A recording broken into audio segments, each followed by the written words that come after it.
시간이 되었으니까 오늘 기획 세션 시작을 하겠습니다. 안녕하십니까? 저는 오늘 기획 세션 사회를 맡은 연세대학교 홍순만입니다. 세션 시작에 앞서서 본 기획 세션의 취지를 먼저 말씀을 드리겠습니다. 오늘 기획 세션은 정책학 레거시 학문의 길이라는 이름으로 지어보았습니다. 본 기획 세션은 5개 시리즈로 구성되었고요. 정책학 분야에서 일생을 바쳐서 연구와 교육에 헌신해 오신 5분의 거장을 모셨습니다.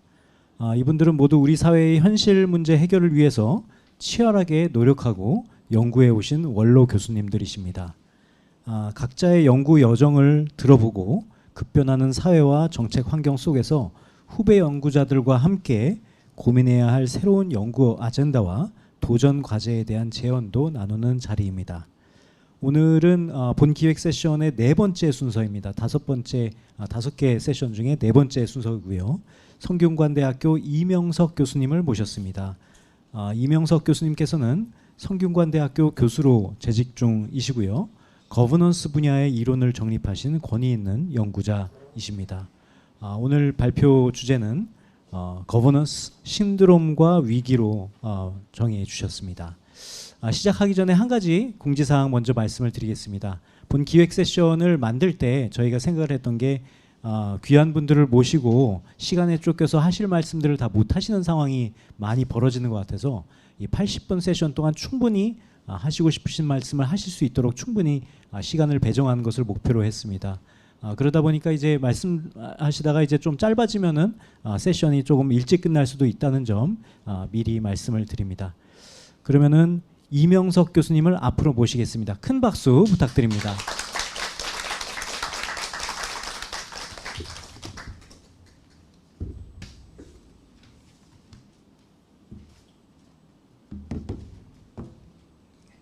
안녕하세요.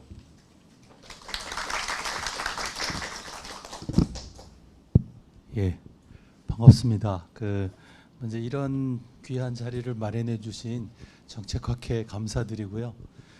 제가 사실 좀 당황했습니다. 이게 평소 해보지 못한 포맷인데요. 그냥 안내받기로는 할 말을 하면 된다. 하고 싶은 얘기를 그냥 공부했던 거 뭐 이런 걸 말하면 된다고 해서 그냥 그렇게 준비를 해봤습니다. 예, 그러면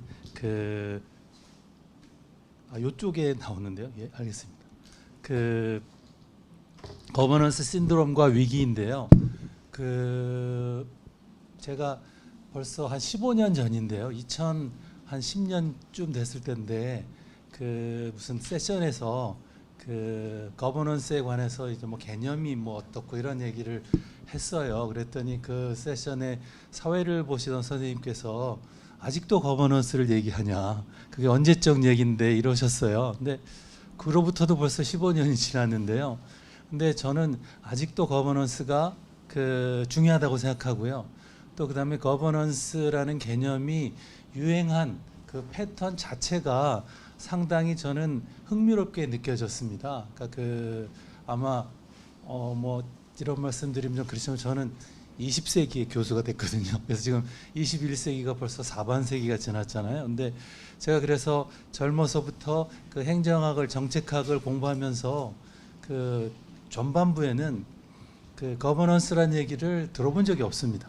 들어본 적이 없는 건 아닙니다. 들어봤어요. 저 이제 슬라이드 몇 개 지나면 제가 제일 처음 거버넌스라는 단어를 접했던 인용을 말씀드릴 텐데, 하지만 그냥 거버넌스가 그냥 뭐 지방행정 체제, 행정 체제 뭐 이런 거 정도였어요. 그냥 아니면 코퍼레이트 거버넌스에서 말하는 것 같은 그런 거라고 생각했었어요. 근데 어느 날 거버넌스란 말이 유행하기 시작했습니다.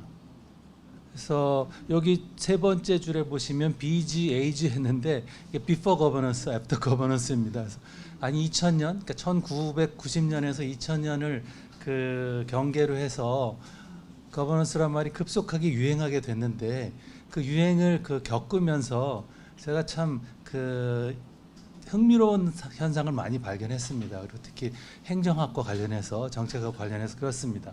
그래서 그런 얘기들을 제가 겪었던 그런 흥미로운 현상 그리고 거기에 대한 저의 관심 그리고 앞으로의 연구 방향 같은 것들을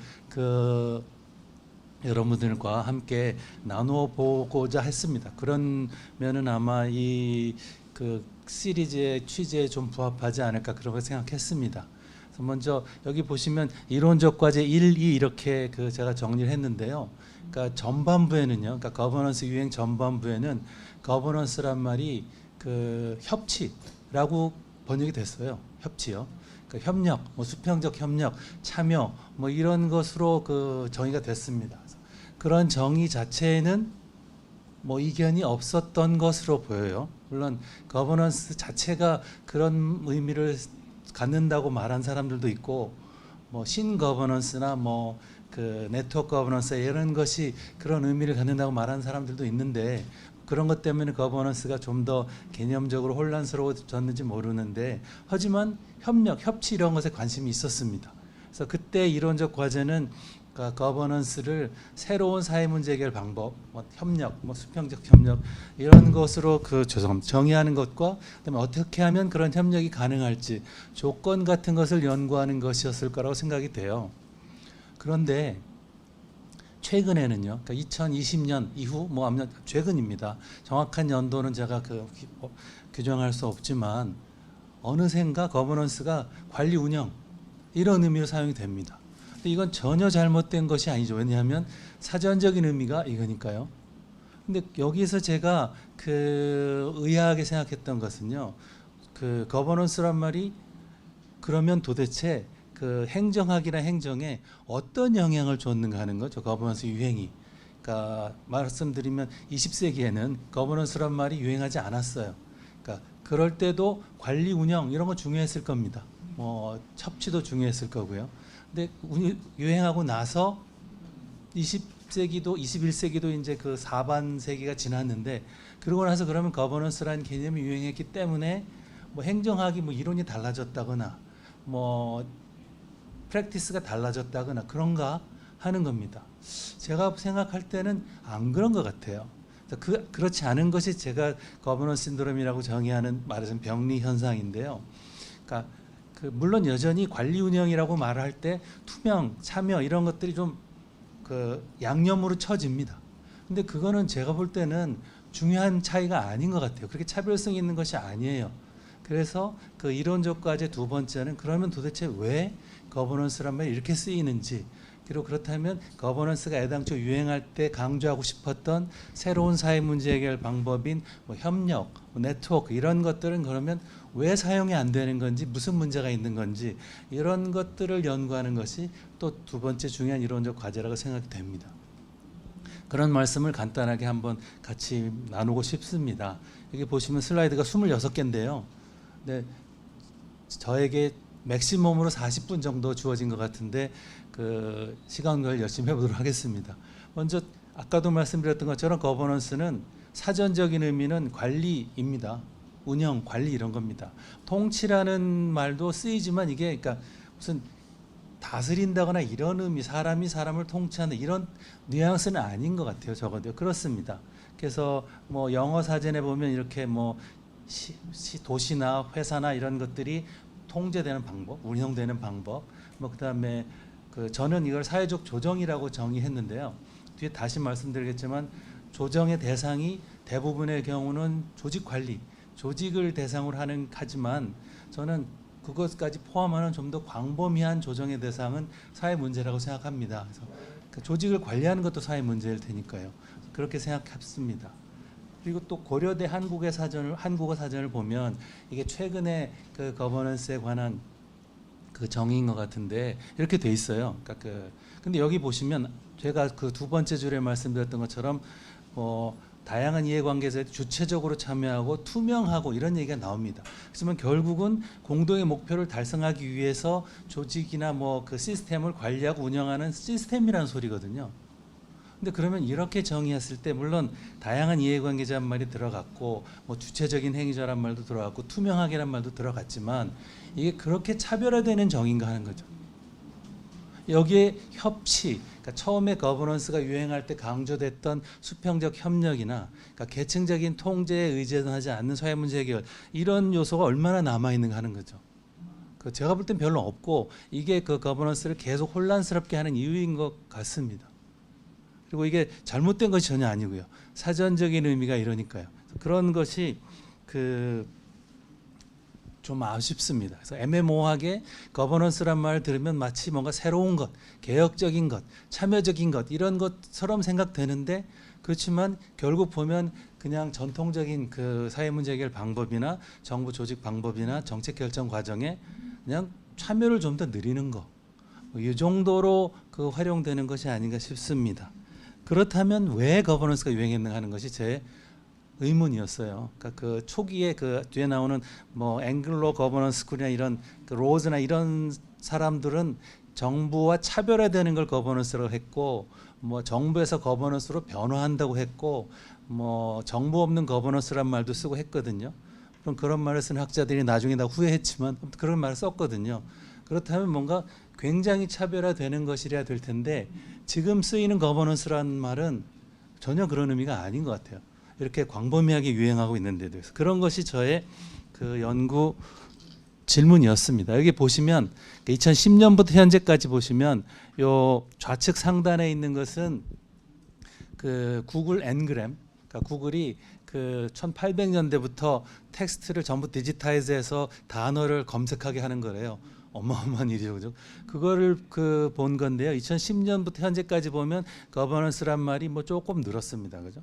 그다음에 이것이 그 다른 것 개념과는 비교해서 어떤가를 보기 위해서 그 민주주의라는 말과 비교해 보면 뭐 이렇게 비슷하게 늘었어요.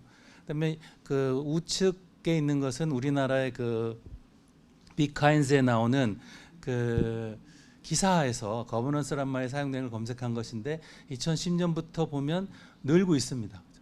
늘고 있습니다. 그런데 그래서 대부분 아마 그 요즘 학생들이나 대부분의 분들은 거버넌스가 쭉 늘 이렇게 쓰이던 말인가 보다 이렇게 생각하실 것 같습니다. 그런데 이렇습니다. 그러니까 이 좌측 상단이 빅카인즈의 전 시점을 검색한 건데요. 여기 보시면 아실 수 있는 것처럼 1980년, 1900 그 전에는 거버넌스란 말이 거의 쓰인 적이 없습니다.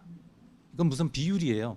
그다음에 1990년대를 기점으로 좀 늘다가 2000년대를 기원해서 어마어마하게 늘었습니다. 거버넌스란 말이 유행하기 시작했어요.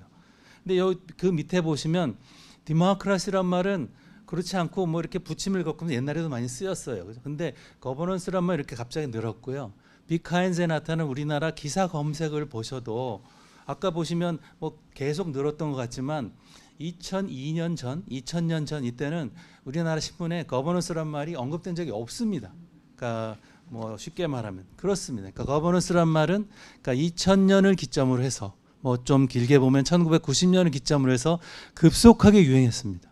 그래서 한때는 뭐 사회과학에서 가장 매력적이고 뭐 그런 개념이란 말도 들었고 뭐 매직 워드란 말도 듣고 했어요. 하지만 그러면서 동시에 그 받은 비판은 뭐냐 하는 거죠, 거버넌스가. 그래서 제가 2002년에 그 행정학부의 거버넌스의 개념화란 그 논문을 쓴 적이 있었는데요. 그때도 그러니까 2000년을 기화로 해서 거버넌스란 말이 슬슬 유행하기 시작하는데 도대체 이게 무슨 의미냐 하는 것을 정의하자는 의미에서 그 썼던 것이거든요. 근데 그렇습니다. 그래서 이게 보시면 N그램에 보면 거의 제일 처음에 거버넌스란 말이 쓰인 책이 The Governance of England라는 책이래요. 이거 보면 그냥 영국의 뭐 그 정치 체제나 이런 걸 말하는 책이었겠죠, 그죠? 그 다음에 1975년에 오면 Governance of College란 말이 나옵니다. 그리고 그 구글 스칼라 같은데 검색해 보시면 칼리지 거버넌스란 말이 굉장히 많이 쓰였어요, 옛날부터요. 이게 그러니까 말하자면 총장을 어떻게 뽑고 뭐 이런 걸 말하는 거예요. 그냥 운영 체제, 관리 체제 이런 것입니다. 그다음에 그 한국 기사를 보면 우리나라 물론 이게 정밀하게 검색한 것이 아니라서 뭐 정도 정밀하게 검색하면 다른 결과가 있을지 모르겠지만 대충 검색해 본 바에 의하면은요. 그러니까 우리나라 신문 기사 중에 거버넌스란 말이 제일 처음 나온 게 거버넌스 챔버입니다. 그러니까 63 빌딩에 있는 거버넌스 챔버라는 음식점 같아요. 여기에서 그 무슨 회의를 했다는 겁니다. 근데 이때는 그러니까 기업 지배 구조란 말로 거버넌스가 쓰인 것 같고요. 그다음에 94년, 96년 이렇게 오면서 이제 우리가 생각하는 그런 거버넌스란 말, 뭐 굿 거버넌스도 나오고 푸어 거버넌스 나오고 하는데 이때도 다 통치 뭐 이런 의미로 쓰였어요. 그러다가 99년에 오면 거버넌스적 민관협력 체계라는 말이 신문에 나옵니다. 근데 여기서 거버넌스적이라고 했을 때 만약에 거버넌스가 운영 관리를 의미하는 거라면 전혀 의미가 없는 말이죠, 그죠? 그러니까 뭔가 거버넌스가 운영 관리 체계인데 뭔가 독특한 특성을 가지니까 거버넌스적이라고 했을 거잖아요. 그러니까 그게 아마 수평적 참여, 협력 이런 걸 말한 것 같아요. 그래서 우리나라 신문 기사에서 뭐 수평적 참여나 이런 것을 의미하는 뜻으로 거버넌스가 시작한 게 99년 정도 되는 것 같습니다. 그다음에 학회를 보면요, 그러니까 정책학회부에 초록과 제목을 검색한 건데요. 그 1998년에 민주적 거버넌스형 이런 말이 나와요. 그러니까 민주적 거버넌스형으로 정책 결정을 하는 것이 바람직하다는 말이에요. 근데 이건 보면 또 약간 애매합니다, 그죠? 거버넌스형이 여기서는 그러니까 민주적이란 수식어가 붙은 걸로 봐서는 뭐 그냥 그 운영 관리 체제를 말하는 것 같기도 하고, 하지만 어쨌거나 바람직하다는 말이 있고 한 걸로 봐서 뭔가 새로운 것을 의미하기 위해서 거버넌스란 말이 쓰인 것처럼 보입니다. 행정학회에는 그 2000년에 정부의 미래와 거버넌스라는 제목의 그 논문이 있습니다. 그리고 그때 뭐 정부 없는 거버넌스 이런 의미로 쓰였다고 합니다. 물론 그리고 이 주변 그 즈음에 그 선배 교수님들께서 그 거버넌스를 논의하셨어요. 뭐 제가 이거 그냥 학회보 제목만 봤기 때문에 이렇지만 그렇습니다. 그러니까 요컨대 그 거버넌스란 말은 우리나라에서도 2000년대부터 유행했다. 그러니까 90 뭐 그 길게 잡아도 90년을 넘지 않고요. 그러니까 그 전에는 거의 쓰인 적이 없는 말입니다. 요즘은 그 뉴스를 보거나 뭐 하면 거버넌스를 뭐 하루에도 몇 번씩 들을 수 있습니다. 그리고 심지어 그 뭐 요즘 유행하는 그 쇼츠 있죠. 거기에 보면 그 한국 현대인이 그 모르면 무식하다는 소리 듣는 영어 단어 여기에 거버넌스가 있더라고요. 그리고 그 거버넌스의 뜻을 조직이나 시스템의 관리 운영 이렇게 써놨더라고요. 그러니까 그 사전적인 의미인 거예요. 그래서 그렇다면 제가 그 생각했던 궁금증이 여전히 풀리지 않습니다. 아직도 안 풀리는데 그러면 조직 관리 운영이란 말이 옛날부터 있었던 말인데 그리고 새로운 것도 아닌데 그럼 도대체 거버넌스라는 말은 왜 유행하게 됐을까 하는 것이 저의 여전한 궁금증입니다. 그리고 제가 제일 처음 개인적으로 거버넌스란 말을 본 것은 이 오커슨이라는 분의 이 지방 공공 경제 조직이라는 책이에요. 이게 책이죠. 그 미국 무슨 그 도시행정학회인가 무슨 어디에 그 프로젝트 보고서 같은 형식의 책이었는데요. 여기서 로컬 이코노미란 말은 이분이 빈센트 오스트롬 제자인데, 그러니까 오스트롬이 말하는 지방 행정 체계 이거를 그러니까 공공재를 공급하는 건데 그거를 그 정부만 하는 것이 아니라는 의미에서 이런 말을 썼거든요. 그래서 그렇게 그런 그 행정 체제를 그 설명하면서 거버넌스란 말을 썼어요. 그때 이 책에서 나오는 거버넌스에 대한 설명이 여기는 3개인데요. 다 그냥 관리 운영에 관한 얘기입니다. 그러니까 그 지방 정부의 컨스티튜션 같은 거라서 지방 정부를 누가 어떻게 만들고 뭐 세금은 어떻게 걷고 뭐 지방 정부 간에 갈등이 있으면 그걸 어떻게 해결하고 이런 것에 관한 지침이나 제도 같은 것 이런 것을 거버넌스라고 설명했었어요. 그래서 결국 사전적인 의미에 가까운 것이고요. 그다음에 광역 행정이나 지방 행정 체제 이런 것을 의미했다고 할 수 있습니다.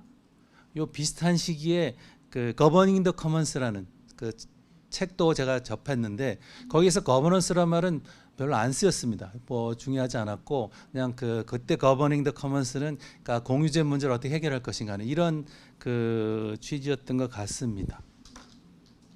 그런데 그럼 이게 과연 그 인기인가 거품인가 왜 이런 것이 유행하게 됐는가 이런 것이 그 제 궁금증이었는데요. 개인적으로 제가 거버넌스를 연구하게 된 이유는요. 저는 거버넌스란 말을 한 번도 써본 적이 없다면 그건 아니겠지만 그 본격적으로 사용하지 않았고 그다음에 그 거버넌스가 수평적 협력이나 자치를 의미한다고 사용하지는 더욱더 않았지만 제가 그 박사 과정을 통해서 연구한 것이 수평적 협력, 자치를 통한 그러니까 정부에 의존하지 않는 사회 문제 해결 방법이었거든요. 근데 그런 걸 공부하고 이제 그 1990년대 말이면 제가 그 신임 교수였던 거죠. 그 막내 교수 이런 시절이었어요. 근데 그럴 때에 거버넌스라는 말이 유행하기 시작했습니다. 그래서 근데 그 거버넌스란 말이 유행하면서 그 강조되는 것이 수평적 협력 자치 이런 것이더라고요. 그러다 보니까 제가 자연스럽게 거버넌스에 관심을 갖게 됐습니다. 그리고 그러면서 이때도 역시 그 궁금했던 것이 그 이런 문제의식은 그러니까 정부만이 사회 문제를 해결하는 유일한 방법이 아니다라는 문제의식은 사실 오래됐거든요. 그러니까 빈센트 호스트롬이 1973년에 미국 행정학의 지적 위기라는 책에서 이미 말했던 건데요. 그런 위기가 또 반복되는 현상처럼 느껴졌어요. 그러니까 계층제, 정부 이런 것을 통한 사회 문제 해결 아닌 아주 새로운 문제 해결 방법을 강조하는데 그 강조가 좀 그 본류를 벗어나는 것 같고, 그러니까 그냥 그 거버넌스나 뭐 협력, 뭐 네트워크 이런 말들이 상당히 그 수사적으로, 그러니까 그런 식으로만 쓰이는 것 같았어요. 그래서 이게 그 또 한 번 반복되는 그 행정학의 이론적인 지적인 위기고 결국 이건 거버넌스의 위기고 그 핵심은 빈센트 호스트롬이 말한 행정학의 암묵적인 가정에 있다고 생각했습니다. 그러니까 빈센트 호스트롬이 말하는 행정학의 암묵적인 가정이 그러니까 그 계층제 조직, 그다음에 계층제적인 통제가 유일한 최선의 사회 문제 해결 방법이라는 거라고 합니다. 그래서 빈센트 호스트롬의 말로는 그러니까 아무리 행정학이 발전했지만 이 가정을 벗어나지 못했다고 했고요. 그러니까 그 2000년대까지도 그렇게 믿으셨고요. 제가 생각할 때 아직도 그런 것 같습니다. 그래서 그런 것이 반복되는 것이 아닌가 생각되고요. 그 핵심은 그러니까 두 번째 있는 제도적 다양성이라고 생각이 됩니다. 그러니까 다양한 사회 문제 해결 방법이 필요한 것인데 그렇지 못한 것이 문제인 것 같아요. 물론 행정학도 굉장히 다양한 정책적인 처방도 내놓고 합니다. 그런데 그것이 그 빈센트 호스트롬의 그 가정으로 본다면 대동소이한 거죠. 그러니까 결국 정부가 계층제적인 조직, 계층제적인 통제, 법적 강제력을 통해 사회 문제를 해결하는데 그 부작용을 좀 완화하고 개선하는 그 정도인 것이지 그거 말고 전혀 새로운 대안 이런 것들은 별 관심을 갖는 것 같지 않습니다. 그래서 그런 것이 저의 문제의식이었습니다. 참고로 아까도 말씀드렸던 그 엘린 호스트롬의 Governing the Commons는 그런 새로운 대안입니다. 그러니까 사회 문제 해결하는 정부 이외의 방법에 관심을 가진 거죠. 그러니까 관리 운영인데 정부 조직을 관리 운영하는 것이 아니고 사회 문제를 관리 운영하는 시스템 그 중에 새로운 것 이런 것에 관한 관심을 가졌던 거죠. 그래서 뒤에 제가 그 뭐 경제 거버넌스에 관한 노벨 경제학상 얘기를 간단히 하면 설명드리겠지만 그런 겁니다. 그래서 결국 그 계층제 말고 네트워크도 그 수평적 협력도 중요한 사회 문제 해결 방법 될 수 있다. 뭐 이런 그 얘기를 한 거죠. 물론 그러면서 그 여전히 제도적 다양성을 강조했습니다. 그러니까 흔히 오해받기도 하는 것이 그러면 그 엘린 호스트롬이나 빈센트 호스트롬 같은 사람들은 계층제적인 통제는 없어져야 되는 거고 새로운 방법이 완전히 대체해야 되는 것이라고 생각한다고 그건 아닙니다. 그러니까 계층제적인 통제가 완전히 잘못됐다는 것이 아니고요. 좋은 방법인데 만병통치약이 아니라는 겁니다. 그래서 그와 마찬가지로 그런 맥락에서 엘린 호스트롬은 그러니까 수평적 협력, 네트워크 이것도 만병통치약이 아니라는 걸 굉장히 강조했습니다. 그러니까 흔히 그렇게 오해하기 쉽거든요. 그런 것이었습니다. 저희 생각하는 것이 굉장히 그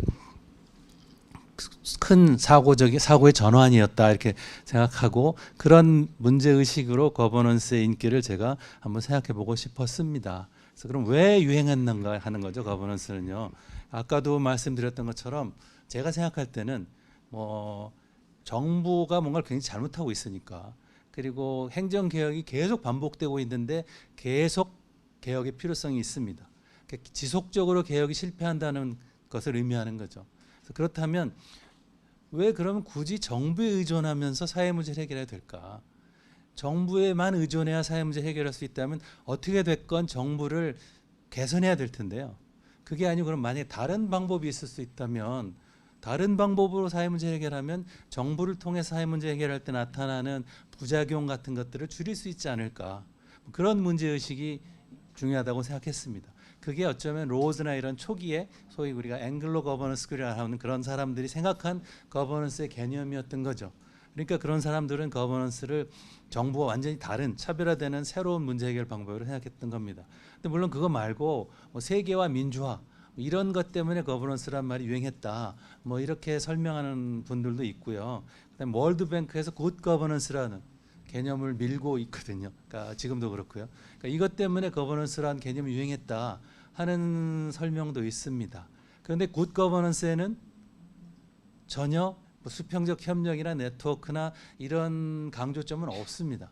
뭐 굿 거버넌스 점수도 있는데 그건 그냥 좋은 정부 지수와 크게 다르지 않고 그렇습니다. 그래서 이것 때문에 유행했을 수 있을 것 같아요. 거버넌스라는 말 자체의 그 유행에는. 하지만 그것은 적절한 이유는 아닌 것 같고 그렇습니다. 아무튼 그래서 지금은 이게 그 레토릭으로만 그냥 남은 게 아닌가 하는 생각입니다. 그래서 거버넌스 의미가 이렇게 과거에 사전적 의미로 쓰이다가 그러니까 1800년대 뭐 거버넌스 오브 잉글랜드라는 것처럼요.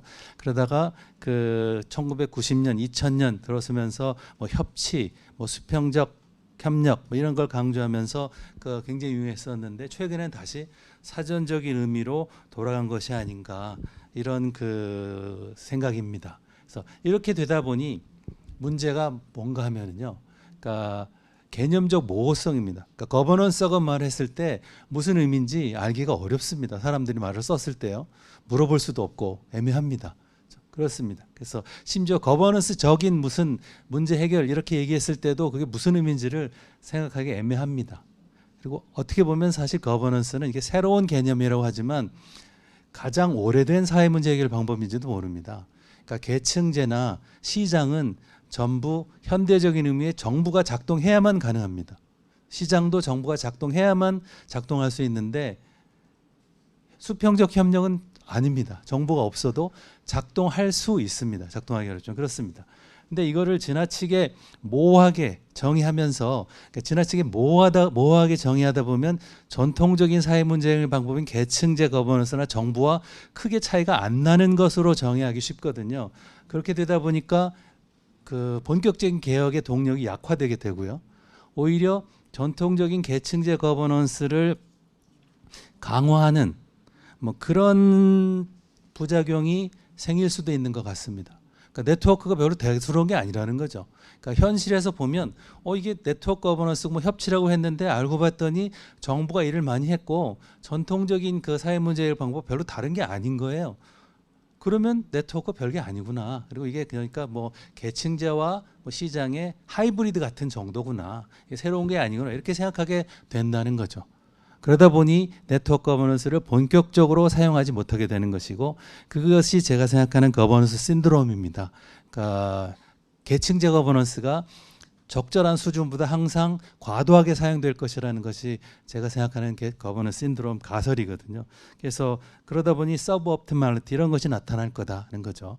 그러니까 그 말하자면 그 뭐 이번 정부에서 그러니까 주택에 투자하는 게 아니고 주식에 투자하는 게 돈 버는 방법이다 뭐 이렇게 강조한다고 하잖아요. 그러니까 재테크에 보면 집을 사는 방법도 있고 주식을 투자하는 방법도 있잖아요. 근데 그걸 두 가지를 다 고려해서 적절한 비율을 택해야 될 텐데 주식 투자만이 재테크라고 생각하고 주식 투자에서만 최선을 다하려고 하면 주식 투자에서는 최선을 다할지 몰라도 재테크의 옵티멀리티는 달성 못할 거잖아요. 그러니까 빈센트 호스미 그런 비슷한 얘기를 한 겁니다. 사회 문제 해결을 정부 혼자만 할 수 있는 게 아닌데 그렇게 생각하고 최선의 방법을 찾으면 정부가 할 수 있는 최선은 찾을지 몰라도 그 외에 다른 방법으로 사회 문제를 더 잘 해결할 수 있는 그런 가능성은 생각하지 못할 거라는 거죠. 그래서 그런 것이 제가 생각하는 행정개혁의 장애물이라고 생각했습니다. 뒤에도 또 설명을 드리겠습니다. 그래서 그 거버넌스를 좀 더 잘 정해야 되겠다 이렇게 생각했습니다. 이게 제 첫 번째 그 이론적인 관심이었던 건데요. 그래서 사회적 조정이라고 그 정의하는 거고요. 그래서 사전적 의미의 관리 운영도 사회적 조정과 뭐 크게 다르지 않습니다. 다만 제가 생각하는 그 사회적 조정이라는 것은 사회 문제를 관리하고 운영하는 것이고요. 근데 보통 일반적으로는 그런 경향이 있는 것 같은 좀 협소하게 조직을 관리하고 운영하는 것을 생각하는 경우가 많은 것 같습니다. 그래서 아까 제가 말씀드린 거버닝 더 커먼스라고 했을 때는 이게 그 공유제 문제를 어떻게 해결할 건지 그런 시스템을 생각하고 관리하고 이런 것이 정의한다고 생각했습니다. 하지만 중요한 것은 이거를 그 다양한 사회적 조정 양식을 포괄하는 개념으로 정의할 필요가 있다고 생각한 거죠. 그래야 개념적 혼란을 없앨 수 있는 것 같습니다. 바로 밑에 나오는 이 앵글로 거버넌스 스쿨이라는 로즈나 스토커나 이런 사람들은 초기에는요 거버넌스 자체를 네트워크라고 정의했거든요. 그러니까 이 혼란이 있을 수밖에 없었어요. 물론 네트워크, 수평적 협력을 통한 사회 문제 해결 가능성을 강조한 것은 좋았는데 그게 좀 애매했습니다. 그래서 로즈 같은 분들도 나중에는 네트워크 거버넌스란 말을 쓰기도 하고 했습니다. 그러니까 그렇다면 결국 거버넌스는 사회적 조정 양식, 그러니까 사회 문제 해결하는 방법, 그러니까 관리 운영 방법인데 관리 운영의 대상이 사회 문제 이런 셈이 되는 것이고요. 그러면서 거버넌스가 유행하게 된 것은 그런 방법 중에 새로운 방법, 그러니까 신거버넌스, 새로운 방법에 대한 관심이 필요했기 때문이라고 생각합니다. 그래서 근데 여기서 아까도 말씀드렸던 것처럼 그 개념적인 혼란을 없애기 위해서요. 물론 이게 제가 한 게 아니고 거버넌스 유형을 세 가지를 아이디얼 타입으로 정의들 합니다. 그러니까 계층제 시장 네트워크인데요. 그러니까 이게 아이디얼 타입이라는 말은 그러니까 개념적으로 정해 볼 수 있는 어떤 그 사회 문제 해결 방법인데 이게 꼭 현실에서는 나타나지 않을 수도 있는 거죠. 현실에서는 주로 그러고 그 혼합돼서 나타날 겁니다. 그런데 개념적으로 보면 계층제 거버넌스는 법적 강제를 통해서, 그다음에 재원은 그 옆집 법을 통한 세금 같은 거 강제로 조달하는 것이 되겠고, 시장은 그 가격 메커니즘 경쟁을 통해서 사회 조정되는 걸 말하겠고요. 네트워크 거버넌스는 그러니까 계층제 거버넌스와 비슷하게 보이는데 자발적인 협력에 의한 것이죠. 법적인 근거 없이 강제력 없이 이루어지는 것이라고 할 수 있습니다. 그런데 그 제가 몇 번 말씀드렸던 것처럼 그 거버넌스 유행의 그 이유와 제가 생각한 이유와 거버넌스의 정의는 별로 이렇게 같이 가는 것 같진 않아요. 그러니까 여기서 말하는 이런 네트워크 거버넌스에 대한 관심이 정말 높아져서 그런 새로운 사회 문제 해결 방법이 많이 활용이 돼서 거버넌스란 말이 유행되는 것 같지는 않습니다. 그냥 사전적인 의미로만 그 사용되는 것 같고요.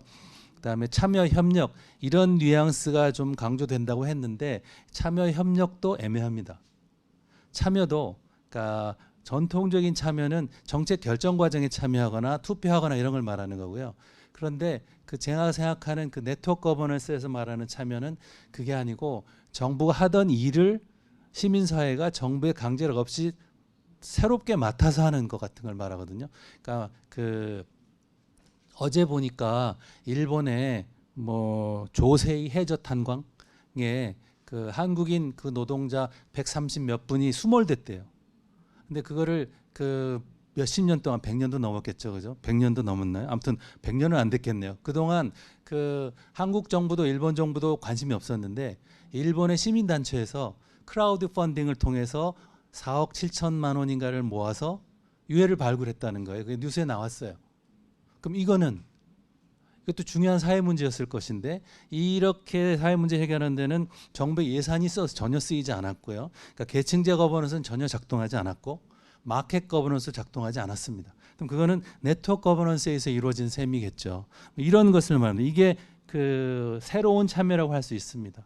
그다음에 협력도 그 요즘 행정학에서 관심을 갖는다는데 mandated collaboration, mandated network 이런 것이 있습니다. 근데 이게 강제하는 협력이라는 거예요. 그것도 협력입니다. 그러니까 이러기 때문에 거버넌스가 상당히 그 중의적으로 다의적으로 애매하게 쓰이고 그러다 보니까 오히려 그 네트워크 거버넌스가 과소평가되고 그러니까 거버넌스가 유행했지만 오히려 계층제 거버넌스가 좀 더 강화되는 그런 부작용이 있을 수 있는 것 같아요. 거버넌스란 말을 쓰면 혁신적이고 새로운 것처럼 들리잖아요, 일단. 근데 알고 보면 예전보다 뭐 특별히 더 참여를 늘렸거나 이런 것은 아닐 수도 있는 그런 이슈가 있을 수 있는 것 같습니다. 그래서 이런 그 문제를 좀 그 극복하기 위해서는 개념적으로 그 현실에 사용되는 그 사회 문제 해결 방법과 이 거버넌스의 이념형 유형과를 구분할 필요가 있다고 생각해서 제가 협력적 거버넌스를 이렇게 그 삼각도표로 정의해 봤습니다. 그 벌써 20년이 돼 가는데요. 그러니까 그 별로 알려지진 않았습니다. 그런데 그러니까 이게 뭔가 하면 보통 협력적 거버넌스로 하면 정부와 민간이 일을 같이 하는 것 이렇게 생각합니다. 근데 저는 그것이 아니라고 생각해요. 뭐 그것도 포함되지만 그건 너무 협소한 정의라고 생각했습니다. 왜냐하면 협력에는 종류가 많아요. 이 와나라는 사람은 2008년에 협력이 강제된 협력도 있고 자발적인 협력도 있고 실질적 협력도 있고 형식적 협력도 있고 이렇거든요. 그러니까 그냥 정부와 민간이 하는 걸 다 협력이라고 생각하면 계층제적으로 주도하는 이런 협력들만 그 강조될 그런 그 우려가 있거든요. 그 다음에 소아라는 사람은 또 협력을 3가지 수준으로 얘기했는데요. 이 사람이 말한 가장 낮은 수준의 협력이 우리가 보통 생각하는 그 법적으로 강제되는 안정적인 협력입니다. 그러니까 계약 이런 거요. 그리고 이 사람이 생각하는 제일 높은 수준의 협력은 공동체 형성인데 이거는 그 정부의 강제를 의존하지 않는 거예요. 근데 이런 것이 좀 더 실질적이고 높은 수준의 협력이라고 하거든요. 그래서 이런 다양한 협력을 확실하게 포함할 수 있도록 해서 네트워크 거버넌스를 통한 사회 문제 해결 가능성, 새로운 대안 이런 것에 대한 관심을 좀 더 강화하기 위해서 이런 방식의 정의가 필요하다고 생각했습니다. 그래서 이게 그 옛날에 지구과학에서 나오는 흙 ABC 세 성분의 돌로 이루어진 흙인데 가운데 있는 것은 ABC가 다 3분의 1씩 만들어진 흙이고 뭐 이런 식인 거예요. 삼각도표가요. 그래서 이 계층제 시장 네트워크 거버넌스가 몇 %씩 쓰였는지 합하면 100이 되겠죠. 그래서 그런 식으로 그 협력적 거버넌스를 정의하는 것이 좋겠다, 필요하겠다 이렇게 생각한 겁니다. 그리고 이건 사실은 뭐 제가 한 게 아니고요. 제가 이렇게 그림은 그렸지만 로즈라는 사람도 1997년에 중요한 것은 혼합이라고 했습니다. 그러니까 우리가 사회 문제 해결할 때 계층제 거버넌스를 해결할 것인지 마켓 거버넌스를 해결할 것인지 네트워크 거버넌스로 해결할 것인지 이걸 결정하는 것이 중요한 게 아니고 3가지를 어떻게 혼합해서 문제를 잘 해결할 것인가 하는 것이 중요하다는 것이었거든요. 그래서 그런 맥락입니다. 그리고 참고로 여기에서는 행위자는 중요하지 않습니다. 그러니까 그 안셀과 게쉬는 그 우리나라에서 많이 인용되는 그 협력적 거버넌스 프레임워크에서 정부와 민간이 협력하는 거를 협력적 거버넌스 정의했었잖아요. 뒤에서는 그 사람들도 아니라고 했던 것 같은데 그건 아닌 것 같아요. 저는 그러니까 이게 정부 부처 간에도 협력적 거버넌스가 있을 수 있고 필요하고 정부와 민간도 물론 있을 수 있고 필요하고 민간끼리도 필요하고 할 수 있습니다. 또 그렇게 그 정의를 했습니다. 그래서 이런 그 협력적 거버넌스를 그러면 그 보시는 것처럼 이 네트워크에 가까운 거, 그 CG4 같으면은 뭐 자율적인 공유자원 관리, 엘린 오스트롬이 말하는 그다음에 시민주의 협력 이런 것이 여기 해당되겠고, 그다음에 전통적으로 정부가 개입하는 것, 그다음에 강제된 협력 이런 것 같은 것은 요 밑에 좌측 하단에 그 회색으로 표시된 여기에 포함되는 계층제 중심의 그런 그 협력적 거버넌스를 할 수 있을 것 같습니다. 이렇게 정의함으로 해서 다양한 사회 문제 해결 방법을 포괄적으로 그 표시할 수 있을 것 같고요. 그다음에 계층제 네트워크 시장에 장단점이 다 존재하는데 거기에 대한 균형 있는 평가, 인정, 활용이 가능할 것 같습니다. 그러니까 보통 우리가 계층제 거버넌스는 이상적으로 작동할 때를 생각해요. 근데 계층제 거버넌스가 만약에 이상적으로 작동했으면 거버넌스란 말은 유행하지도 않았을 겁니다. 아마 제 생각에. 그런데 그렇게 생각하면서 네트워크 거버넌스는 잘 작동 안 할 때를 비교하면서 네트워크 거버넌스가 서스테이너블하지 않다 이렇게 비판하는 경우가 많은데 그건 아니라고 생각합니다. 그리고 특히 협력적 거버넌스에서 네트워크 거버넌스가 중요합니다. 그러니까 계층제 거버넌스는 성패를 떠나서 적어도 강제할 수 있고요. 마켓 거버넌스는 그 이윤만 남을 수 있으면 작동할 수 있지만 그 네트워크 거버넌스는 쉽지 않은 것 같아요. 그래서 네트워크 거버넌스가 좀 더 중요할 것 같고, 하지만 이렇게 다양한 여기 보면 다양한 조합이 있을 수 있을 텐데 이런 것들이 필요하다. 뭐 이런 걸 생각해 볼 수 있을 것 같고요. 그래서 이게 제가 생각하는 첫 번째 거버넌스에 관한 연구의 주제였습니다. 그래서 협력적 거버넌스, 네트워크 거버넌스를 어떻게 정할 것인지, 그 다음에 어떻게 하면 협력적 거버넌스가 특히 네트워크 거버넌스가 잘 작동할 수 있을지 이런 걸 정의하는 것이었습니다. 그래서 엘린 오스트롬의 연구나 안셀과 게쉬나 뭐 등등 이런 분들의 연구가 뭐 이런 그 종류의 연구였다고 생각할 수 있을 것 같습니다. 그래서 여전히 그 사회 문제는 정부의 계층제적인 통제를 통해서 해결돼야 된다. 그래서 그 네트워크 이거는 좋지만 그냥 정부의 계층제적인 통제를 보완하는 수단이다. 뭐 전혀 지속 가능한 그런 그 해결 방법이 아니다. 이렇게 생각되는 것 같습니다. 그리고 이런 것을 거버넌스 신드롬이라고 저는 불렀어요. 그러니까 사실 신드롬이란 말이 우리나라에서 이상하게 쓰이는 거죠. 뭐 손흥민 신드롬이라고 며칠 전에 하던데 손흥민을 좋아하는 게 결국 병은 아니잖아요. 원래 신드롬은 병이잖아요. 습니다. 그래서 근데 저는 거버넌스 신드롬이 병리 현상이라고 생각했습니다. 그러니까 네트워크 거버넌스 혹은 거버넌스가 유행하되 거버넌스의 중요성을 제대로 인식하지 않기 때문에 오히려 그 사회 문제 해결에서 최적 가능성 같은 것을 구현하지 못하게 되고, 그러니까 거버넌스란 이름으로 활용되는 많은 그런 대안 같은 것들이 결국 전통적인 정부와 크게 차별화되지 않는 것, 뭐 이런 것이라고 생각했습니다. 그래서 다음 슬라이드에 보시면 이거는 뭐 제가 몇 년 전 논문에서 간단하게 본 건데요. 그러니까 보통 우리가 정책 개혁이라고 하면, 행정 개혁이라고 하면 교육 정책을 바꾸거나 아니면 정부 조직법을 바꾸거나 이런 정도를 생각합니다. 좀 더 나아가면 이제 민간을 어떻게 참여시킬까 이런 걸 생각하는데, 그래서 그것까지도 저는 협력적 거버넌스에 포함시키긴 했지만 사실은 그런 것까지 해서는 아이디얼 타입에서 말하는 네트워크 거버넌스, 수평적 협력 이런 것들은 활용된 것이 아니라고 생각했습니다. 그래서 밑에 있는 세 가지가 새로운 참여고 새로운 문제 해결 방법을 생각하는데 이런 것들이 잘 사용되지 않는다는 거죠. 그런데 경제학에서는 좀 얘기가 다른 것 같습니다. 그런 얘기들이 이제 경제학에, 그러니까 뭐 법경제학, 뭐 거래 비용 경제학, 제도주의 경제학 등등 불리는 이 거버넌스와 관련돼서 노벨 경제학상을 탄 사람들이 있습니다. 그러니까 코즈라는 사람이 받았고요. 그러니까 코즈라는 사람은 노벨상위원회에서 왜 받았나 하면 거래 비용과 재산권이 경제의 제도적인 구조와 기능에 어떤 영향을 주는 연구했다는 거거든요. 근데 이 사람이 연구한 것이 크게 여러 가지 업적이 있겠지만 기업이 왜 생기는지, 그러니까 만약에 마켓 거버넌스가 정말 최선이라면 기업은 계층제잖아요. 기업이 왜 생기는지 이런 걸 연구했고요. 그 다음에 또 코즈 티오렘이라는 거 있죠, 그죠? 공유제 문제나 뭐 이런 것들도 재산권만 잘 확보가 되면 시장을 통해 해결될 수 있다, 이런 걸 연구했습니다. 말하자면 거버넌스 기제의 다양한 유형을 연구한 셈이겠죠. 그 다음에 2009년에는 올리버 윌리엄슨과 엘린 오스트롬이 이코노믹 거버넌스를 연구했다는 그런 공로로 공동 수상을 했는데요. 이 이코노믹 거버넌스가 위에 저기 나오는 significant of transaction 이거랑 똑같은 말이라고 저는 생각해요. 근데 한국에서는 이걸 당시에 2009년에 지배구조, 경제 지배구조를 연구했다, 뭐 비슷한 말입니다. 그 다음에 뭐 올리버 윌리엄슨 같은 경우에는 기업 분야의 경제 지배 구조를 연구해서 노벨상을 받았다, 이런 평가를 했는데 저는 약간 적절한 표현이었던 것 같지는 않고요. 아무튼 윌리엄슨과 오스트롬도 비슷한 연구를 한 거죠. 그러니까 윌리엄슨은 코즈의 이론을 좀 더 발전시켰다고 해야 되나요? 이것도 마찬가지, 기업이 왜 생겼는가 하는 거죠. 그래서 이런 사람들이 하는 연구가 요 밑에 보시면 메이크와 바이입니다. 그러니까 기업이, 예를 들면 삼성전자가 핸드폰을 만드는데 부품을 자기가 만들 수도 있고, 그런 건 계층제예요, 그죠? 사올 수도 있습니다. 그런 건 마켓이에요. 언제 그렇게 하느냐 이런 걸 연구한 거죠. 그러니까 더 효율적인 방법을 쓴다는 겁니다.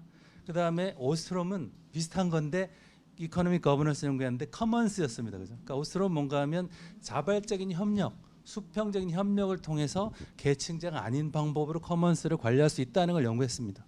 근데 이게 경제 거버넌스인지 아니면, 저는 공공 거버넌스란 말은 개인적으로 별로 좋아하진 않지만 공공 거버넌스일 수도 있어요. 왜냐하면 대상이 공유제지 사적제가 아니니까. 아무튼 그런 공로로 노벨 경제학상을 받았습니다. 경제학 분야에서 이런 연구 활발해요. 그래서 경제학 분야에서는, 그래서 보면 경제 거버넌스에서는 이론적 과제 두 번째요. 왜 계층제 거버넌스가 과도하게 쓰이고 네트워크나 마켓이 실제 잘 쓰이지 않는 이런 연구는 별로 의미가 없고요. 이론적 과제 1은 여전히 중요합니다. 언제 협력할 수 있는가 하는 거죠. 그래서 이게 가능한 이유는 사적제를 만드는 거기 때문이겠죠. 이윤축을 하니까요. 그래서 기업들은, 경제 주체들은 그러니까 돈을 벌기 위해서 최선의 방법을 찾는 거죠. 그게 메이크면 기업을 만들 것이고, 바이면 시장에서 거래할 것이고요. 그 다음에 또 하나 온라인이나 비즈니스 네트워크 같은 것도 최근 많이 연구합니다. 그러니까 콜라보하는 거죠. 이런 것도 할 수 있습니다. 이것 중에 가장 돈을 잘 벌 수 있는 방법을 고르는 거죠. 그런데 공공 거버넌스는 그렇지 않죠. 왜냐하면 기업은 망하지만, 기업도 그렇게 하고 싶어 하는 게 아니고 망하지만 정부나 공공 부분에서 망하는 게 없기 때문이라고 생각합니다. 그래서 공공재, 공유재를 공급하는 문제다 보니 그런 최적 혼합이 나타나지 않는 것 같아요. 그러면서 여전히 그 숨은 가정은 계층제가 최선이라는 거니까요. 그렇게 되는 것 같습니다. 그래서 그런 공공 거버넌스의 본질적인 한계가 그 최적 수준의 계층제보다 현실의 계층제 언제나 과도하게 나타나는 계층제 거버넌스이고, 그런 것들이 제가 생각하는 그 거버넌스 신드롬입니다. 그리고 그 이게 시간 관리상의 약간의 위기가 왔기 때문에 좀 빨리 거버넌스 위기인데요. 거버넌스 위기란 말을 사람들이 많이 합니다. 뭐 민주주의의 위기다. 그다음에 뭐 그 이런 얘기했다가 제가 미국 가는데 지장이 있으면 트럼프가 나타나서 문제가 생겼다. 뭐 한국도 여러 가지 법치를 그 부정하고 뭐 이런 일이 많이 생기면서 문제가 생깁니다. 그리고 뭐 스트롱맨들이 많이 나타나게 되고 정부는 계속해서 비효율적으로 하는 거버넌스 위기가 많이 언급이 되는데요. 저는 거버넌스 위기의 본질이 그런 거버넌스 위기를 계층제를 좀 더 좋게 만들므로 해서 해결할 수 있다고 생각하는 거라고 생각합니다. 그게 말하자면 그 1973년에 빈센트 호솜이 말한 주류 행정의 가정과 똑같습니다. 그러니까 계층제적인 통제, 이게 최선의 대안이라고 생각하는 겁니다. 그것으로 거버넌스 위기나 민주주의 위기도 극복해야 된다고 생각하는 거죠. 그게 제가 생각하는 진정한 거버넌스 위기 혹은 거버넌스의 지적 위기라고 생각합니다. 근데 사실 뭐 그럴 수도 있을 것 같아요. 왜냐하면 굿 거버넌스 같은 것이 저는 그 후진국용 그라고 생각했는데 요즘 보면 선진국에도 필요합니다. 한국과 미국에도 심지어 필요하니까요. 그렇게 된 것 같은데, 아무튼 그렇지만 그것을 과연 그 법치의 그러니까 계층적인 거버넌스로 이런 것으로만 해결할 수 있는지, 이것은 그 아닌 것이 아닌가 생각됩니다. 그래서 진정한 거버넌스 위기에 대한 인식이 필요한데, 그런 진정한 거버넌스 위기가 그 거버넌스 이론에서 본다면 그러니까 그 네트워크 거버넌스에 대한 무관심이라고 생각합니다. 그러니까 이거를 그냥 정책 결정 과정에 대한 참여 이 정도로 인식하는 거죠. 그리고 그렇게 잘해서 그 less hierarchy가 아니고 better hierarchy를 만들면 그 거버넌스 위기도 극복되고 민주주의 위기도 극복될 거다, 이렇게 생각한다는 거죠. 그런데 이것도 또 옛날에 그 공유제 문제를 다룬 이 사람은 생물학자라는데요. 이 사람이 사이언스에 실은 1968년 그 공유제 비극이란 그 논문에 보면 No Technical Solution Program이라고 썼어요. 그러니까 이때가 자연과학이 급속히 발전하면서 사람들이 과학기술만 발전하면 모든 사회 문제를 해결할 수 있다고 생각할 때인데 아니라고 말한 겁니다. 이 사람. 물론 이 사람이 이때 말한 그 대표적인 문제는 인구 폭발이었는데 요즘은 반대가 됐지만요. 근데 저는 거버넌스 위기나 민주주의 위기도 비슷하다고 생각합니다. 그러니까 테크니컬 솔루션이 없는 문제인데 좀 더 구체적으로 말하면 자연과학적인 테크닉이라기보다는 법적이고 계층제적이고 정부 정책적인 이런 솔루션으로는 해결할 수 없는 그런 사회 문제들이 많아진다는 거죠. 그리고 어쩌면 거버넌스 위기나 민주주의 위기는 핵심이 그걸지도 모릅니다.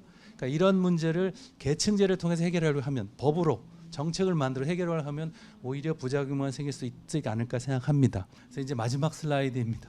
그래서 이론적인 과제는 그러니까 거버넌스 신드롬이 왜 생겼는지, 그러니까 왜 계층제가 과도하게 사용되겠는지, 이런 것들에 관한 인과 기제 같은 것들을 도출해내고 그것을 설명하는 이런 것이라고 생각하고요. 그다음에 그런 걸 통해서 그 첫 번째 이론적인 과제에 대한 그 답도 할 수 있다고 생각합니다. 언제 협력이 됐고 안 됐고 이런 것을 통해서 거버넌스 신드롬을 그 테스트해보는 과정에서 협력적 거버넌스의 조건도 도출할 수 있을 거라고 생각합니다.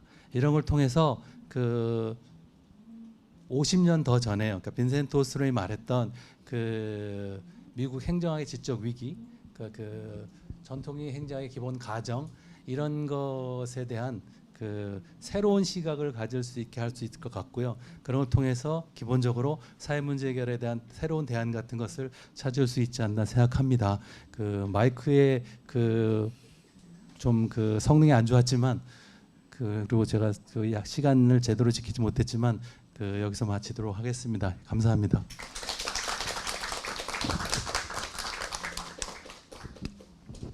네, 좋은 발표해 주신 이명석 교수님 진심으로 감사드립니다. 교수님께서 어떤 본인의 이제 학문적 궤적을 말씀하시면서 이 거버넌스의 개념 그리고 거버넌스 신드롬 현상에 대해서 잘 설명을 해주신 것 같습니다. 저도 많이 배웠습니다.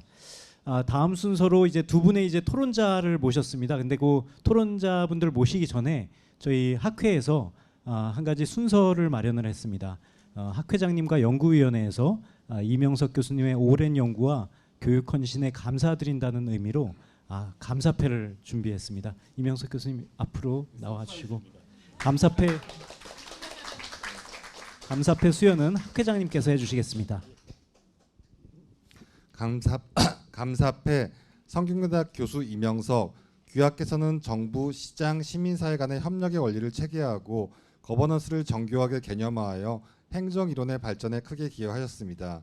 또한 공공성 강화와 협력적 거버넌스 확신을 위해 학문과 정책 현장을 연결하고 학문 공동체 발전에 헌신하셨습니다.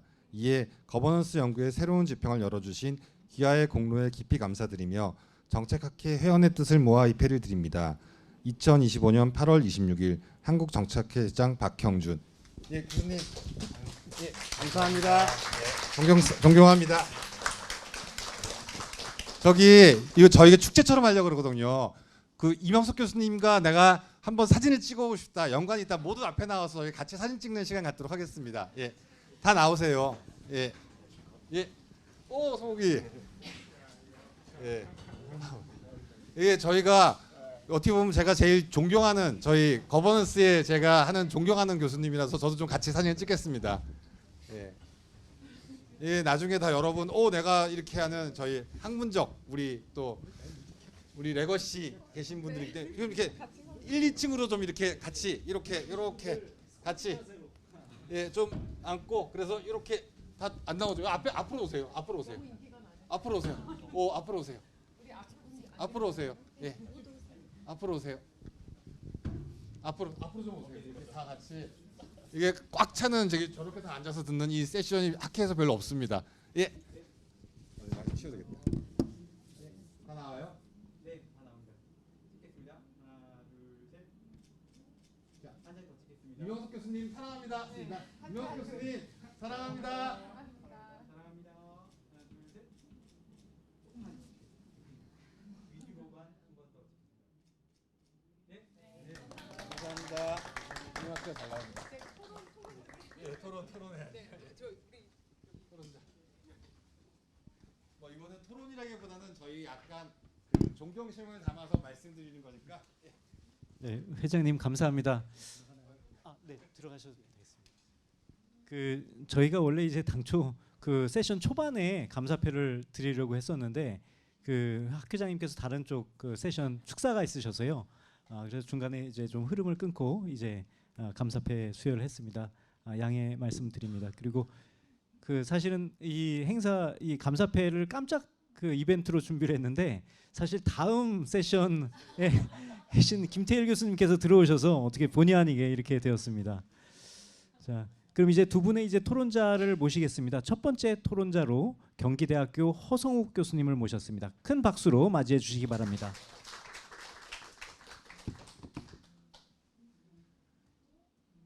사실 저는 이명석 교수님 연구실 방돌이 출신입니다. 석사 과정도 그렇고 박사 과정도 그렇고 그렇게 해서 생활을 했었는데 이런 자리에 이렇게 불러주셔서 먼저 너무 감사했습니다. 이런 연락을 받으면서 또 생각한 거는 제가 과연 이 자리에 설 수 있을까라는 고민도 되게 많이 했었습니다. 또 오늘 교수님께서 이렇게 발표를 해주셨지만 또 보면서 느낀 게 뭐냐면 제가 과연 교수님한테 이렇게 토론을 드릴 수 있을까라는 생각도 되게 많이 했습니다. 그런데 아까 이렇게 회장님께서 말씀해 주셨듯이 제가 교수님의 학문적인 지적 성찰, 업적에 대해서 이렇게 구체적인 말씀을 드리는 건 제가 실례인 것 같고 어떻게 보면 교수님이 어떻게 공부를 하셨고 어떤 기여를 하셨는지에 대해서 한번 제가 생각해보는 그런 식의 발표를 좀 하고 그 다음에 제가 궁금한 점 그리고 앞으로 우리가 어떻게 해야 될까에 대해서 그런 질문들을 좀 드리려고 합니다. 자, 우선 제가 이 자리 준비하시면서 교수님이 이렇게 여러 가지 발표도 해주셨지만 이런 발표하기 위해서는 교수님이 지금까지 어떤 연구를 해오셨을까 하는 것을 좀 쭉 살펴봤습니다. 사실 저 같은 경우에는 이렇게 거버넌스라는 것을 가지고 지금 열심히 하고 있지는 않은데 그렇지만 교수님 곁에서 이렇게 공부를 하면서 교수님이 이렇게 학문을 대하는 자세, 그 다음에 어떻게 보면 이론적인 깊이 있는 그런 것들을 제게 되게 많은 영향을 주신 것 같아요. 그래서 그런 것을 가지고 어떻게 보면 제가 토론을 해야겠다라는 생각을 했습니다. 다시 이제 교수님 쪽으로 돌아가게 되면 교수님은 발표해 주셨지만 행정에서 가장 논쟁적인 주제인 거버넌스를 꾸준히 연구하시면서 그것을 단순한 개념이 아니라 새로운 이론 더 나아가 코페르니쿠스식 전환을 이렇게 정립하는 데 기여하셨습니다. 그리고 말씀 중에 이렇게 여러 가지 말씀하셨지만 그 과정에서 오스트롬 부부의 학문적 전통을 이어받으셔서 민주행정, 다중심주의, 공유제 연구를 토대로 정교한 이론을 구축하셨습니다. 또 발표를 들으시면서 느끼셨겠지만 글을 쓰실 때 단어 하나하나에 이렇게 되게 많이 신경 쓰시면서 신중하게 다루면서 글을 쓰셨습니다. 그리고 그렇게 보면 어떻게 보면 명료함과 간결함 이런 것이 교수님에서 이렇게 많이 드러나는 것 같습니다. 교수님 연구는 통찰과 독창성 그리고 치밀한 논리적 구조와 명료함으로 특징 지을 수 있다고 저는 생각했습니다.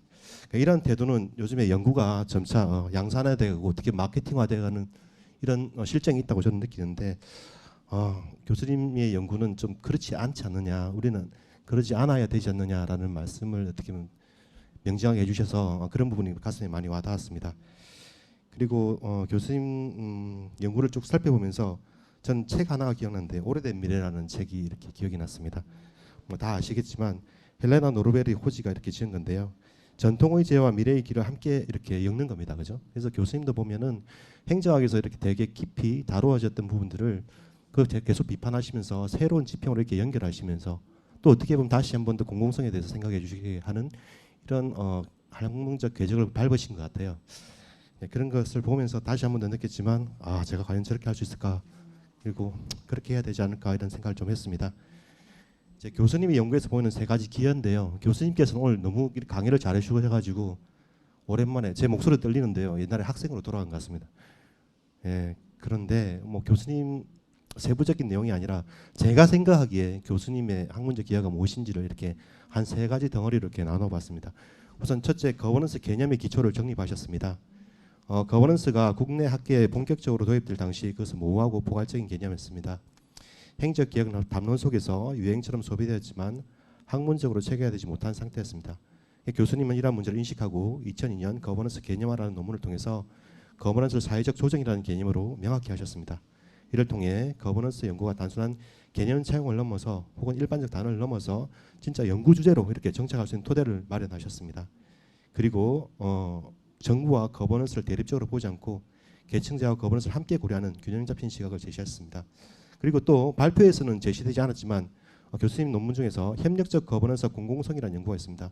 이 부분을 보게 되면 다양한 주체들이 협력 속에서 창출되는 개념으로 우리가 공공성이라고 말할 때 여러 가지 논란이 많지만 어떻게 보면은 전통적인 그런 접근이 아니라 거버넌스적 시각에서 공공성이 과연 무엇이느냐, 그럼 거버넌스가 과연 무엇을 추구하느냐라는 이런 부분도 이렇게 짚어주셨거든요.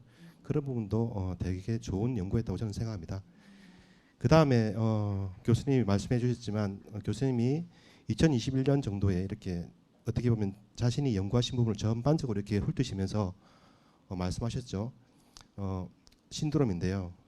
자, 교수님은 거버넌스에 대해 이렇게 천착하셨죠. 천착하셨습니다. 최근에는 국내 거버넌스 연구의 영향을 면밀히 검토하시며 다수의 연구가 단순히 개념을 언급하는 수준에 머물러 있다는 걸 지적하셨습니다.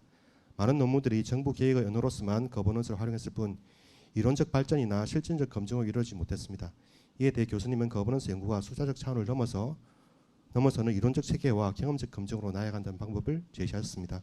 특히 거버넌스 신드롬 또는 새로운 행정 이론이라는 문제 제기를 통해서 거버넌스 연구가 단순 유행으로 끝날 것인지 아니면 학문적 전환점이 될 것인지에 대해 우리 학계가 진지하게 고민해야 한다는 메시지를 주셨습니다. 이건 아마 후학들도 계속해 나가야 될 거라고 저는 생각합니다. 저의 숙제일 것 같기도 하고요. 다음 세 번째로는 방법론적 접근을 다양화하셨습니다.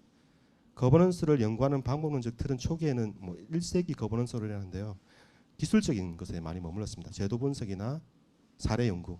그런데 교수님은 오늘도 말씀하셨지만 어떻게 보면 사례 분석에서 과정 추적법을 말씀하신 것 같은데요. 저 과정 추적도 말씀하셨고 그 다음에 또 복잡게도 이렇게 말씀하셨거든요. 다양한 방법들을 통해서 거버넌스를 과연 어떻게 검증할 수 있을까에 대해서도 사실 많은 말씀하셨습니다. 이 부분도 저는 지속되어야 될 부분인지 아닌가라는 생각을 하고 있습니다. 종합하면 교수님의 연구는 거버넌스를 단순한 유행 개념이 아니라 한국 행정학의 주요한 분석틀로 자리 잡게 한 것이 제 업적이라고 저는 생각을 합니다. 교수님의 업적이라고 생각합니다.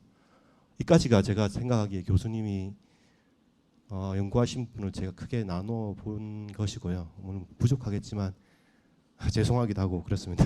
하여튼 제가 이렇게 생각하기에는 한 세 가지로 이렇게 나누어 볼 수 있을 것 같습니다. 이제 후학으로 드리고 싶은 질문인데요. 사실 교수님 강의를 오랜만에 들으면서 질문은 엄청 많아졌는데요. 오늘은 그런 자리가 아니잖아요, 그죠? 그래서 좀 큰 이야기를 중심으로 이렇게 질문을 드리도록 하겠습니다. 우선 디지털 전환 시대의 거버넌스, 아까 하딘도 약간 그쪽에서 언급하셨는데 교수님 지금도 약간 제가 여쭤보는 겁니다. 교수님 약간 적으셔야 될 것 같은데. 오늘날 정부는 인공지능 데이터 플랫폼, 디지털 규제와 같은 새로운 도전에 직면해 있습니다. 이런 맥락에서 거버넌스는 어떤 역할을 해야 하고 또 어떤 방식으로 진화해야 될까? 기존의 네트워크 거버넌스, 협력적 거버넌스, 메타 거버넌스 같은 이론이 새로운 환경에 맞게 조정돼야 될 것인지, 더 나아가서 거버넌스 개념 자체가 변화해야 될 것인지에 대해서 혹시 생각이 있으시다면 좀 저한테, 저 모두에게 이렇게 말씀해 주셨으면 좋겠습니다. 다음 또 보편성과 특수성의 이야기인데요. 이것은 학문에서 많이 하는 거잖아요. 교수님한테는 정말 죄송한데 듣다 보면은 엘리노 오스트롬 되게 유명하신 분인데 미국적인 지적 뿌리를 가지고 계신다고 저는 생각을 했습니다. 거기에 따라서 또 어떻게 보면 거버넌스에 대해서 개념 정의를 하셨지 않나 생각하는데, 그렇다면 한국 사회에서 공부를 하시면서 한국 사회에서는 뭔가 조금 틀리더라. 이런 것들은 좀 고려해야 되는 부분이 있지 않을까라는 것이 발견하셨으면 좀 말씀해 주시면 감사하겠다고 생각했고요. 여기서부터는 저의 궁금증이기도 한데, 교수님 사회강 방법론을 이렇게 많이 연구를 하셨고 그것을 바탕으로 해서 거버넌스 이론도 되게 많이 정립하셨다고 저는 생각합니다. 저 같은 경우에는 뭐 여러 가지 가설들에 대해서 중요점에 대해서 이렇게 좀 말씀하셨지만 제 그냥 정말 제 의견인데, 라카토시가 말하는 연구 프로그램 방법론, 이것을 가지고 거버넌스 이론을 핵심 보호대 그리고 연구 가설 체계로 정립한 다음에 그것을 쭉 나열한 다음에 어떻게 보면 우리가 이런 연구를 해야 되지 않느냐, 그리고 나서 그것을 계속 반증이 일어나든 아니면 지지하든 그런 식으로 앞으로 쭉 체계를 만들어서 가게 만들어 줄 수 있는 아이디어가 있으시면 그렇게 하셨으면 좋겠다. 앞으로 은퇴하셨어도 그런 것을 좀 도와줬으면 좋겠다는 생각을 했고요. 제 마지막은 이제 저의 질문입니다, 교수님.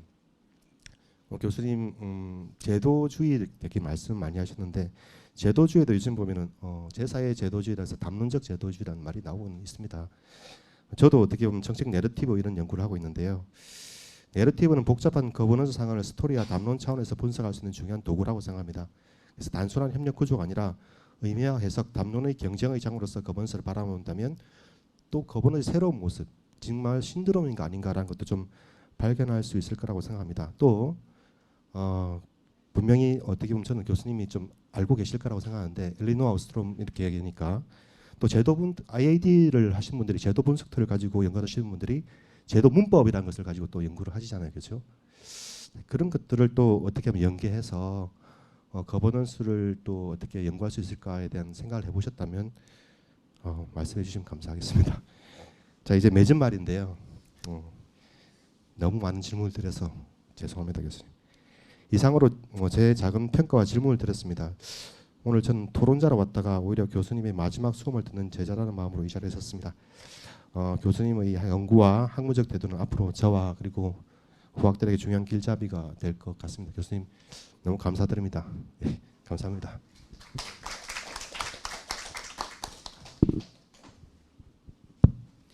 네, 허성욱 교수님께서 제자된 입장에서 교수님의 여러 가지 지금까지 해오신 연구에 대해서 또 말씀 주셨고 또 여러 가지 질문도 주셨습니다. 그 시간 관계상 그 질문에 대한 답변은 두 번째 토론자 하신 다음에 말씀하시는 것으로 하겠습니다. 두 번째 토론자분 모셨습니다. 행정학계의 라이징 스타라는 표현에 가장 어울리는 분인데요. 성균관대학교 이슬기 교수님 모셨습니다. 큰 박수 부탁드립니다. 네, 감사합니다. 먼저 저는 제자는 아니지만 약간 팬 팬으로서 네, 이명석 교수님께 팬심으로서 네, 오늘 이렇게 토론을 참여하게 되었는데요. 먼저 이제 제가 처음 이명석 교수님의 연구를 접하게 된 때를 한번 생각해봤습니다. 미국에서 이제 공부를 하면서 이제 처음으로 협력적 거버넌스에 대해서 공부해보고 싶다는 생각을 하면서 교수님의 책이 발간되었다는 소식을 이제 인터넷으로 확인을 했습니다. 그래서 미국에서 한국에서 이제 책을 공수를 받았습니다. 그래서 교수님 책을 노란색 책이잖아요. 표지가 있는 그 책을 받아서 이렇게 밑줄을 그으면서 네, 한 줄 한 줄 이렇게 읽었는데 또 제가 이제 어떻게 하다가 이직을 이제 준비하면서 성균관대로 이제 인터뷰를 네, 보러 갔는데 교수님 맨 앞에 앉아 계신 거예요. 근데 교수님 맨 앞에 앉아 계시는데 제가 협력적 거버넌스의 사례 연구를 발표해야 되는 상황이었습니다. 그래서 사실은 교수님 앞에서 네, 제가 감히 협력적 거버넌스의 그런 연구를 발표하는 것이 굉장히 너무 떨렸는데 발표 내내 이렇게 너무 인자한 웃음으로 반겨주셔서 네, 어떻게 잘 마쳤던 그런 기억이 있습니다. 그런 또 교수님과 이렇게 또 같은 학과에서 또 대학원에서 일하는 것 자체가 저한테 너무 네, 영광이고 또 저희 대학원 이름이 또 네, 영어로 Graduate School of Governance. 네. 예, 그래서 거버넌스의 학교에서 네, 대학원에서 이렇게 연구를 예, 같이 이렇게 일할 수 있어서 너무 감사하고 영광입니다. 제가 몇 가지 오늘 이제 세션 이름이 레거시인 만큼 큰 이제 이론적 과제 두 가지를 제시해 주셨는데 이와 함께 또 제가 또 여기 계신 또 다른 연구자분들과 함께 좀 어떠한 레거시, 어떠한 질문과 과제들을 남겨주셨는가 이런 부분에 대해서 한 4가지 측면에서 간단하게 제가 화면을 보면서 말씀드리겠습니다. 먼저 첫 번째로는 이제 거버넌스의 신드롬에 대해서 과연 이게 오히려 신드롬이 유행을 하면서 결과적으로 어떻게 보면 이 의미가 좀 퇴색이 되고 또 의미가 좀 혼용되면서 개념의 남용 또는 모호성의 문제가 생긴 지점이 저에게는 좀 굉장히 처음에 이런 책을 접했을 때 교수님 책을 접했을 때 충격적이었고 그렇다면 이제 요즘에 제가 갖고 있는 어떤 질문은 그렇다면 이제는 거버넌스라는 개념과 용어를 어떻게 사용할 것인가 라는 생각이 있었습니다. 아까 교수님 발표에서 말씀해 주셨다시피 최근에는 오히려 또 거버넌스의 어떤 사전적인 의미로 회귀가 되고 있는 만큼 그렇다면 우리가 예전에 2000년대 초반에 이야기했던 어떤 거버넌스가 협력이라든지 아니면 정부의 기존의 어떤 계층제적인 운영 방식에 대한 어떤 대안으로서의 의미를 포함하지 않는다면 그렇다면 이제는 조심스럽게 거버넌스라는 말보다는 어떠한 모형의 거버넌스를 이야기하는가 조금 더 구체적이고 세분화해서 그 거버넌스에 대한 좀 접근이 필요하지 않나 그런 생각을 했습니다. 그래서 협력적 거버넌스, 참여적 거버넌스, 수기형 거버넌스 이런 여러 가지 형태들이 다양하게 논의가 되고 있는데 그러한 다양한 개념들의 어떤 기반으로서 거버넌스가 자리하고 있지만 좀 더 이 개념을 앞으로 좀 더 진화시키고 또 발전시키기 위해서는 이러한 개념들을 좀 더 구체적으로 세분화된 접근이 필요하지 않는가 이런 생각을 하고 있습니다. 관련해서 이제 협력적 거버넌스를 이제 3가지의 어떤 혼합 방식으로 정의하신 부분이 특히나 공감이 되었습니다. 제가 이제 협력적 거버넌스를 공부한다라고 했을 때 뭐 공부하시는 분이나 아니면 행정학, 정책학을 공부하시지 않는 분들은 저에게 가끔 주시는 이제 답변이 협력 뭐 항상 있었던 거 아닙니까?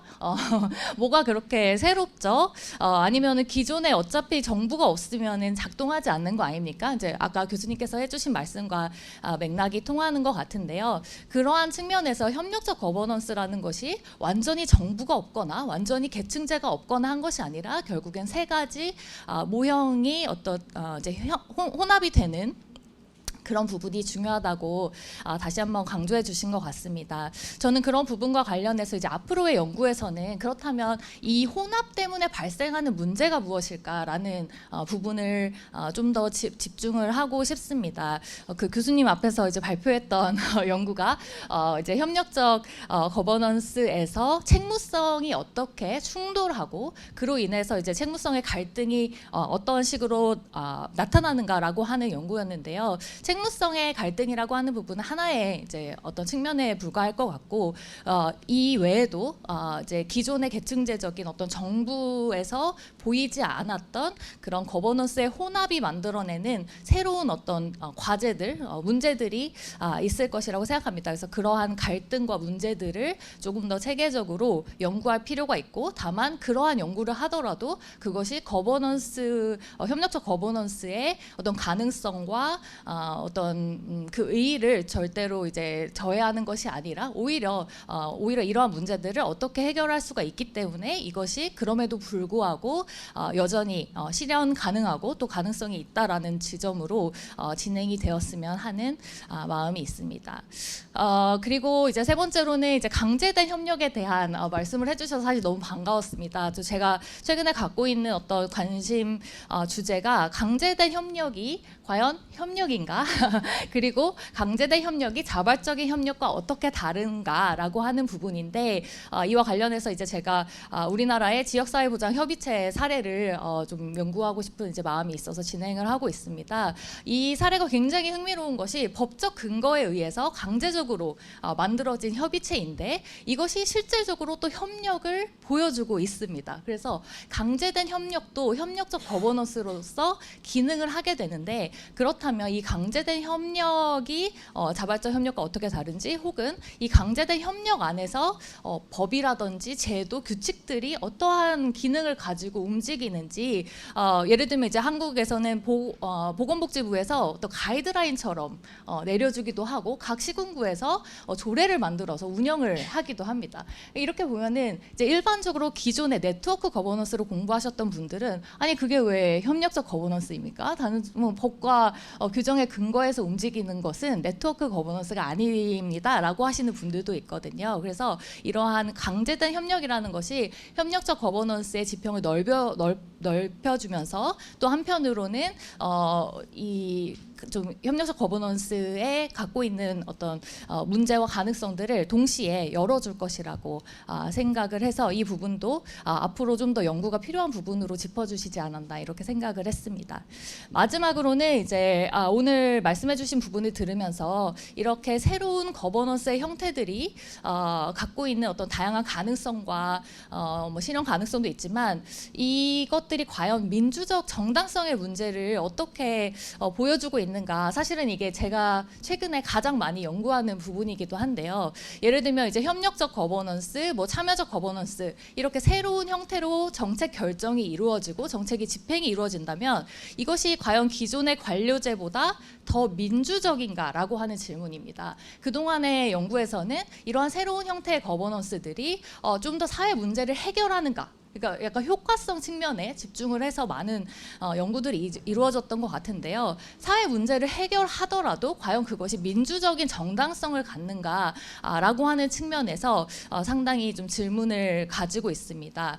짧게 말씀드리면 이제 최근에 제가 한국, 일본, 필리핀, 대만, 인도네시아 이렇게 5개국을 대상으로 해서 설문 실험을 진행하면서 이 협력적으로 정책 결정이 이루어졌을 때, 즉 관료 위주로 정책을 결정하던 것과 달리 일반 민간 부분이라든지 시민 사회의 참여를 통해서 정책 결정이 이루어졌을 때 과연 밖에서 보는 일반 시민들이 좀 더 정당하고 의미가 있다고 생각하는가라고 하는 이제 부분에서 연구를 진행했는데 그렇지 않다라는 결과가 나왔습니다. 그러니까 이 제 연구 결과 하나에 불과하지만 이 연구 결과에서는 아무리 과정이 투명하고 또는 과정에서 참여가 보장되더라 하더라도 실질적인 성과가 나지 않으면 의미가 없다는 일반 시민들의 입장에서요.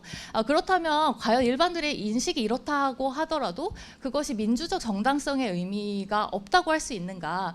결국 이제 규범적인 정당성과 또 실질적인 정당성이 좀 다르게 봐야 되겠지만 하여튼 그런 이제 이 협력적 거버넌스가 실질적인 얼마나 효과를 내고 사회 문제를 해결하는가에서 더 나아가서 이제 민주적인 가치와 정당성의 문제를 어떻게 확보하는가라고 하는 부분까지도 앞으로 우리가 해야 할 좀 갈 길이 많지 않은가 이런 생각을 해보았고, 이러한 여러 가지 새로운 연구 문제들을 더 생각해 나갈 때 교수님께서 이루어주신 어떤 학문적인 발자취가 항상 저희들에게 어떤 길잡이가 될 것 같습니다. 감사드립니다.